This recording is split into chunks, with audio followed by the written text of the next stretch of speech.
Pemerintah Provinsi Pemprov melalui cabang Dinas Capdin Pendidikan Wilayah 1 Sumatera Barat menilai kebijakan aturan domisili dalam seleksi penerimaan murid baru SPMB tingkat SMA sederajat di Kota Bukit Tinggi, Kota Padapanjang, Sarato Kabupaten Agam Kiniko dapat menjadi siswa nan berkualitas. Halko diungkapkan Kapalo Seksi Kasih SMA Jo SLB Capdin Pendidikan Wilayah 1 Sumatera Barat Fadrizal Kapado RRI Bukit Tinggi mengatakan bahwa aturan domisili dalam penerapannya indak jauh berbeda dengan zonasi. Hanya saja Fadrizal menuturkan aturan domisili dapat memungkinkan calon siswa mendapatkan sekolah secara proporsional. Sarato meminimalisir penumpukan siswa dan berdekatan dengan lokasi rumah bersama penempatan sekolah. Untuk aturan tidak jauh berbeda. Tadi kalau dulu zonasi memang dibuktikan dengan kakak, di mana kakaknya minimal usianya 1 tahun.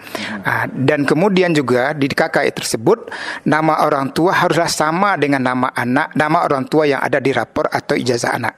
Jika tidak sama, maka harus dibuktikan dengan data-data lain. Sebagai contoh, bisa saja anak itu orang tuanya sudah bercerai, maka dia tinggal dengan neneknya. Maka boleh saja menggunakan kakak nenek dengan catatan ada surat akte perceraian. Atau kalau barangkali ada yang sudah meninggal, mungkin dia tinggal dengan omnya atau siapapun dan mungkin yang mengasuhnya, maka harus ada surat akta kematian.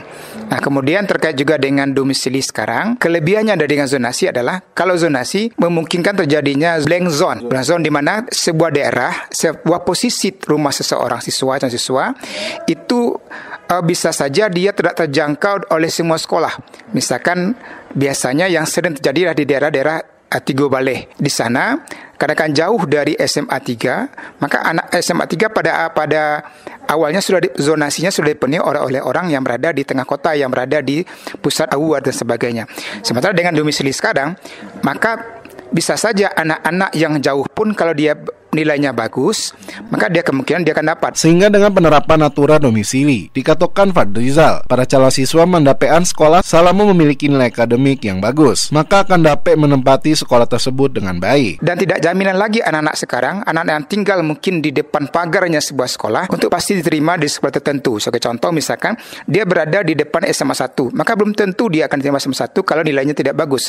Dampak berikutnya adalah ketika ini dilakukan, maka anak-anak pun akan kembali giat belajar. Karena selama ini kami melihat secara kasat mata di lapangan berdasarkan komunikasi kami dengan pihak-pihak sekolah SMP dan dinas sebagainya, bahwasanya dengan sistem zonasi selama ini menggunakan jarak, maka kebanyakan anak-anak yang dekat rumahnya dengan sekolah itu cenderung nyantai belajarnya, tidak ada semangat untuk berprestasi. Fadrizal menilai ketika aturan domisili dilakukan, maka akan ada motivasi dari siswa untuk mengejar impian di sekolah yang dituju. Dari Kota Bukit Tinggi, Alwan Ahmad Fauzan dari Bukit Tinggi melaporkan.